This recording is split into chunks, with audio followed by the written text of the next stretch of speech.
Hello, and welcome to Soothing Pod's Sleep Stories. I am Arif, and if you are here today to listen to a dreamy story that will soothe you and comfort you, you are in the right place. Tonight, I will be your guide on a magical adventure to an enchanted forest. But before we begin our story, make sure you are in a comfortable position. If you are in bed, relax your back, shoulders, and head. Allow your eyes to fall closed as you inhale deeply and hold it for a few seconds. Then, exhale, letting all the tension in your body melt away. Repeat the same deep inhale and the same slow, enjoyable exhale. And now, let's repeat the breathing one last time. I hope you are starting to relax, and so I will begin the story. Once upon a time, in the beautiful enchanted woods of northern Europe, there stood a little fir tree. He was one of the smallest fir trees in the forest, but his was a happy place.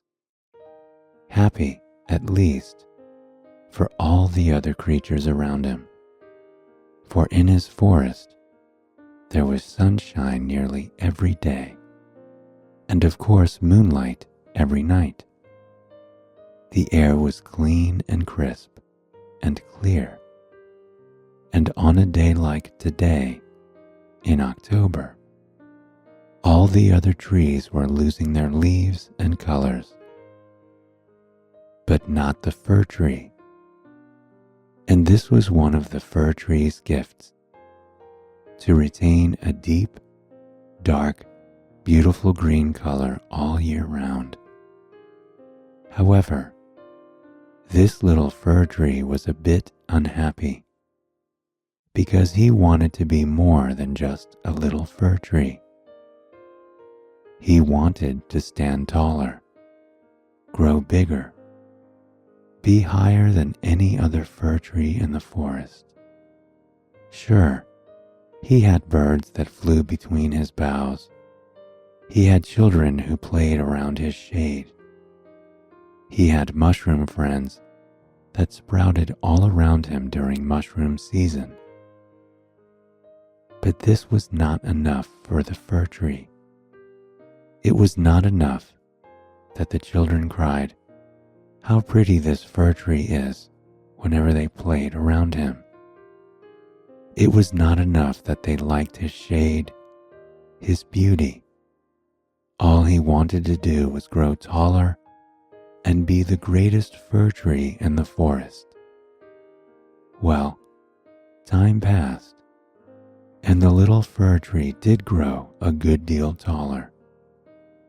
By December of that year, when winter saw the forest deep in snow and ice, the little fir tree had shot straight up, just as he wanted. He could see above the rooftops of homes in the distance. He could see the lights flickering on in the evenings, and he knew that during the season, the fathers in those homes would come to collect the best fir trees in the forest. "Oh," said the fir tree one day, "I am finally as high as the other trees, able to spread out my branches, and with the tops of those branches, look how far I can see. I can gaze straight out into the wide world." He felt very proud indeed. On the day that the woodcutters came to chop down the best trees, the fir tree stood, ready and waiting. He heard the crackling noises the great saws made as they felled the trees all around. The whirring, burring sound. It was not too loud for the fir tree, He actually felt excited and hoped that they would come to him. He knew that if he wanted to be one of the decorated fir trees, then the woodcutter would have to chop him down and take him away. And he simply couldn't wait for this to happen. He knew about it because it happened every year. And every year, he watched as the woodcutters came and took the best tall trees. After chopping them down, they laid the trees in horse carts, and the animals dragged them away to be decorated in warm, wonderful homes. And he knew this because at night he could see the lights of those homes as they shone. During the day, the snow covered almost everything in the forest. It was all very still and very white. However, it was in the evenings that the real magic of winter would begin. All was still and quiet, but if the trees listened, they would hear sounds of piano wafting out from one of the houses. The fir tree imagined that he could live there one day and come to know who made that beautiful music. One day, as the wind was passing by, she noticed that the fir tree was looking rather sad. So, the wind gave an extra gentle kiss to his branches and said, "What is troubling you, dear fir tree? Why do you look so down? Look up, for the sun is shining. See how it glitters on the sparkling snow. See how it lights up the snow on your branches. See how the little birds still flutter to you. Cheer up, dear tree." The fir tree heard the wind, but did not feel much like cheering up. All he could think about was that he had longed to be brought into a beautiful home, for he was getting quite bored of this forest where he had lived his whole life.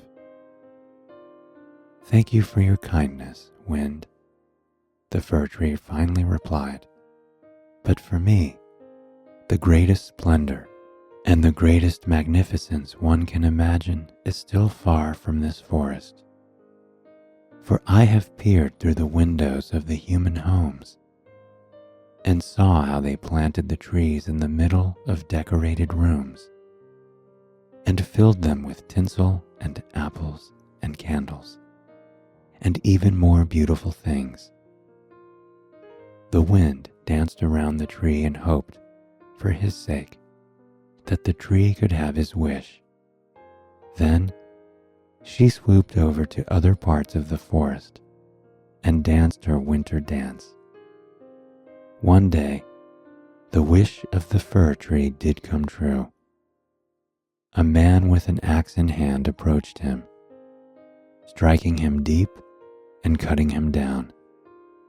The fir tree fell to the earth in one swift move. And even though this was the moment he had been waiting for, it suddenly felt sad to be cut down. The fir tree did not realize that to be taken out of the forest, the only home he knew, would feel very, very strange indeed. And as he was loaded onto the horse cart and carried away, he suddenly felt that he wanted to be left in the warm, good earth instead. But it was too late. The tree was carried away to the village and brought into a house.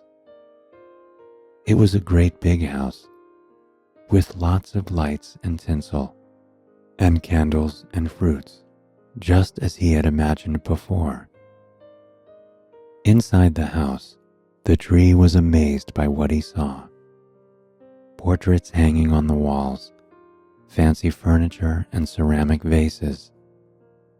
A large carpet rug stood in the middle of the living room, and on the hearth, a warm fire was lit. This made the fir tree feel cozy and a bit more comfortable with his place in this home. In a few moments of this warmth, it began to feel less strange. He looked around and saw other items in the house: large easy chairs, silken sofas, large tables full of picture books and toys, and he thought that these must belong to some very nice children. He was right, for in a few minutes, those very children entered the home. They shouted in delight when they saw the fir tree and hugged their mother and father. Then they set to work, stringing all sorts of decorations and shiny things on the tree: sugar plums, gilded apples and walnuts, tiny wooden dolls and nutcracker soldiers, rocking horses and miniature models, tiny clocks, and a whole lot of candles. The baubles were the best items, the fir tree thought. They were shiny and reflected anything and everything. So the little children looked into the shiny ball ornaments and laughed as they saw their faces changing shapes and growing rounder in the ornament's reflection. This was very entertaining, and their behavior entertained the fir tree too. The fir tree could not wait to be lit up with lights, for this would make him the happiest he had ever been in his life. Then, at that precise moment, he heard the children asking their mother when they could see the tree lit up. "This evening," promised the mother, "we will light the Christmas tree this evening." So that was what he was called now, the fir tree thought to himself, a Christmas tree. And for the first time in his long, long life, the fir tree felt very useful indeed. "Oh," thought the tree, "how I will shine in the evening. If only the evening were here now. If the candles were lit. And then I wonder what will happen. Maybe the other trees from the forest will come to look at me." I suppose you thought a fir tree does not have thoughts, much less speaks to himself. But this fir tree did have a mind of his own. And he continued thinking, perhaps the birds will beat against the window panes and then fly off to tell all the living creatures in the forest how beautiful I look now. I wonder if I shall live here all my life. Must I now take root here and stand all through the long winter, spring and summer covered with ornaments? Oh, I do hope so. And while the fir tree was having these thoughts, so impatient to be lit, and wondering how long it would be till evening came, he got a pain in his back and found it hard to stand up straight. Now this pain in his back was a bit like the headaches one gets sometimes after a long day of thinking and thinking. Soon the evening came. How splendid! The candles were lit, how they glowed. The brightness was so illuminating that even the fir tree himself trembled a little at its loveliness. But, oh dear, as he trembled and shook, his branches swayed a little too vigorously, so that the flame from the candle caught onto a drier bit of his fur.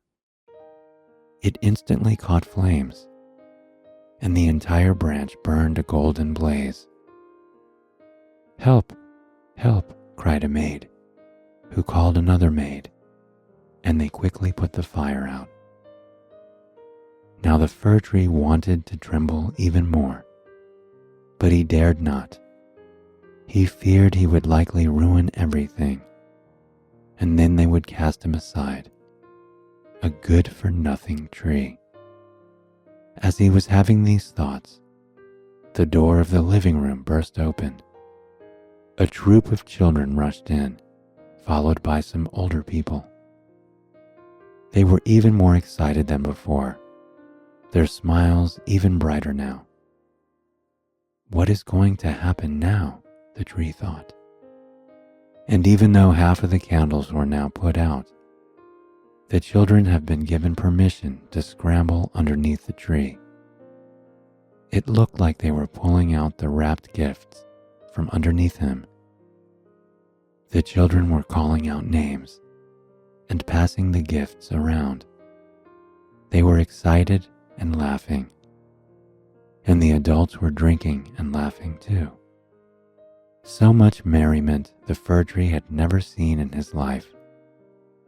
Truth be told, he was a bit worried that they might be a little too excited and tear him down. So the fir tree tried to hold very, very still.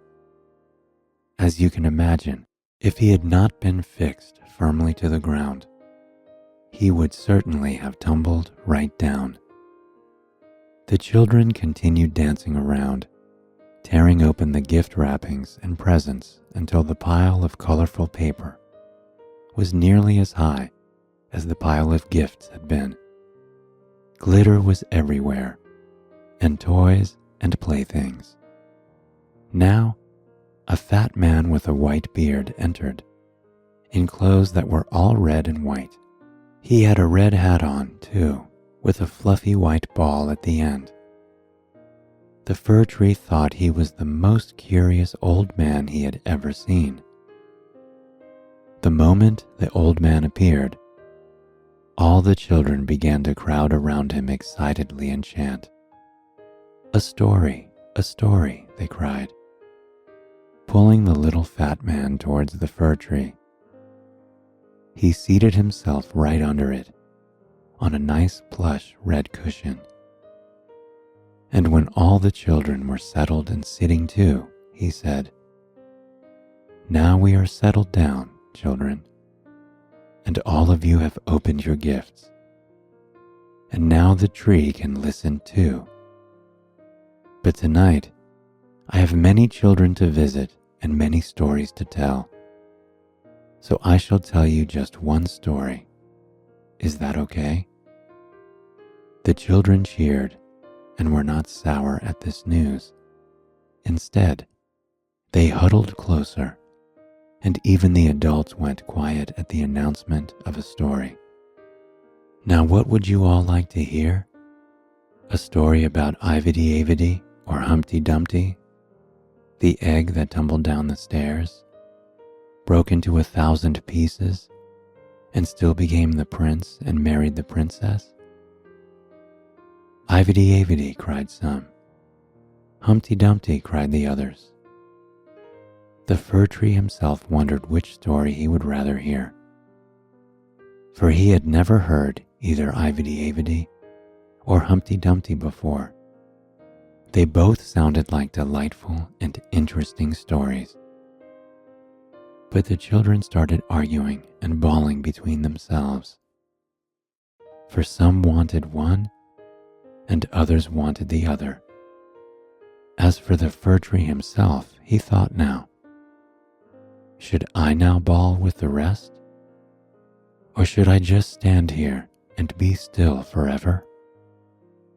In the end, he decided to do what he had to do. He bawled and shook and trembled, and all the adults thought that some strange wind had blown through the house and shook the tree from its roots. The children, however, well, they did not seem to notice.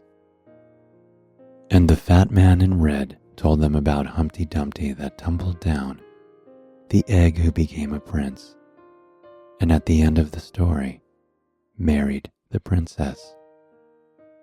And the children clapped their hands and cheered. They now wanted 2 stories, even though the fat man in the red suit had told them there was only time for one. Yes, they wanted to hear about Ivedy Avedy too, but the little man had decided to teach them a lesson and keep to his word. Now, the fir tree was standing quite still, absorbed in thought, for this was a story that he had never heard from the forest wind before. And of course, the birds in the woods had never told a story like this. Humpy Dumpy, humph, eggs that fall downstairs and still get to marry the princess. The fir tree thought to himself. Strange stories these children like to hear.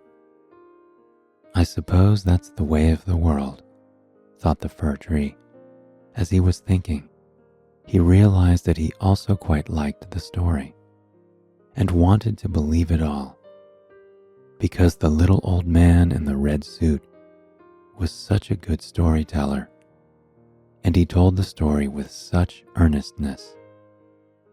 It almost made the fir tree believe that this could happen to him too. Well, who knows, he said to himself. Perhaps I may fall downstairs too, and then, even when I am good and cracked, I shall get a princess for a wife.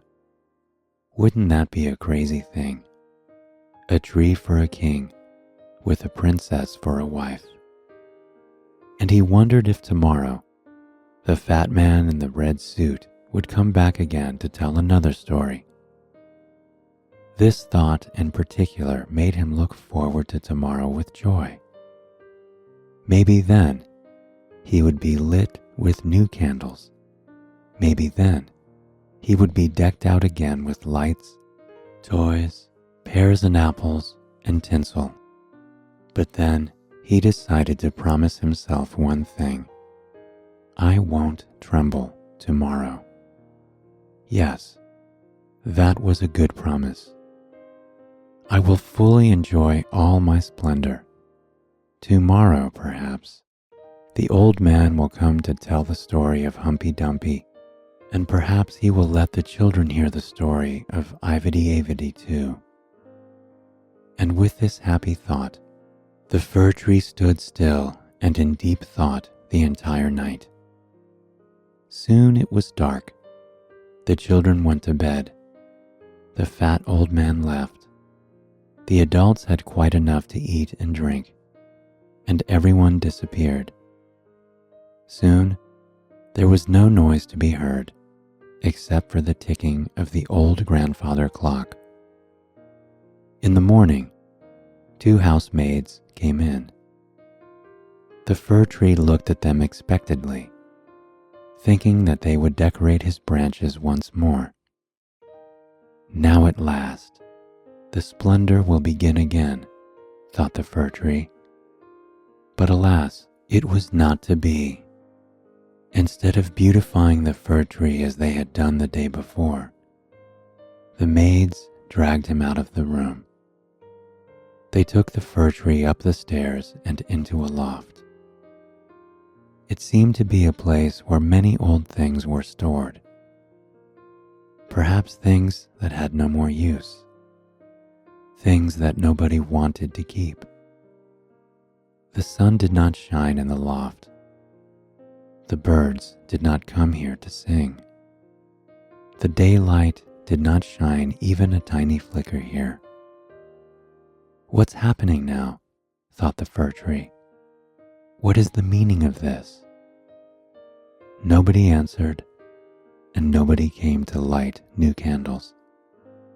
Instead, he was left on his own in the loft. Time passed, and he grew lonely, but there was plenty of time to think, to pause, to be quiet, and reflect on what had been his life. Then, on a day when it seemed that the whole world had forgotten about the fir tree, he realized that it felt a little warmer than before. Oh, I feel it. The winter is finally passing, thought the fir tree. At that moment, a few little mice entered the room with a squeak here and a squeak there. "It is dreadfully cold here in the loft," said one mouse, "but we can find warmth in this old fir tree." "Why, but I am not old," said the fir tree. "There are many other trees considerably older than I am." "Oh, how do you know this?" asked the mice. "Where do you come from? And what can you do?" The curious mice wanted to know everything. They quizzed the fir tree about his home in the forest, where he had come from, and how he got up here, in this forgotten loft. The fir tree then told them all he knew, for he was happy to finally have some company. "I know the woods, where the sun shines, and where the little birds sing all day long," he said. The mice listened as he told them some happy stories about the woods and how he came here, and even about Christmas Eve, when he was decked out with fruits and tinsel and candles. "Oh," said the little mice, "what a fortunate life you have had, old fir tree." "I told you before, I am not old," said the fir tree. "But all old creatures have delightful stories." The mice laughed, and they called 4 more mice in to hear the tales the old tree was telling. "Well, if it must be, come round then, and let this old tree tell you all about Humpy Dumpy, who fell downstairs and yet got a princess." "Humpy Dumpy?" the mice asked. And, to their delight, the fir tree told the whole fairy tale, for he could remember every single word that the fat old man in the red suit had once told. Every night from then on, the little mice would come to hear the stories, and the fir tree soon began to think he was indeed old, because his stories were still so interesting to the mice. And then he began to look forward to their company, for he realized that unless he had someone to tell stories to, well, he might forget them all. He might forget that he once lived in a magical forest, and that he was once a very small fir tree. He might even forget that he once wished to be taller and stronger, and even more grand. If it were not for the nightly stories he was now telling, he would have forgotten the feeling of his first Christmas, when he was decked out with the warmth of candles. And so it was that the fir tree began to look forward to the little mice, whom he now considered his friends. And then, one morning, a lot of people came and entered the loft. The fir tree was pulled out and thrown quite hard and without pomp on the floor. Then someone took him down the stairs and outside in the sunlight. At last, now a merry life will begin again, the tree thought. The fresh air felt so wonderful, as did the first sunbeam on his branches. Was there ever anything more delightful than this? He soon found himself inside a great courtyard with other fallen trees. "Now, then, is this a fir tree party? Well, I shall really enjoy life," said the fir tree as he spread out his branches. But when he looked around, instead of a lovely garden, he saw that these were not flowers around him, but weeds and nettles. His golden star of tinsel was still on top of his branches and glittered in the sun. But he did not feel so golden now. He soon realized that he was nearing the end of his days, and his beauty was now in the past. It was something he had not dared think of before. Yet now he could not escape the reality. "It is over," said the poor tree. "If only I rejoiced when I had reason to do so. But now 'tis past, 'tis past." And so it was that the life of the fir tree met its end. His branches were chopped off one by one, and the nettles all fell into a pile with other dry things. But before he was all chopped away, the fir tree managed to smile to himself, for he knew now that all good things must come to an end. With a sigh, with a last breath, with a faint smile, he said, "I can now rest. I can now sleep. I can now be content. I have had a good life, and I have told all the stories there were to tell." I hope you enjoyed this bedtime story, and that wherever your dreams take you tonight, that they are happy and beautiful places. See you next time.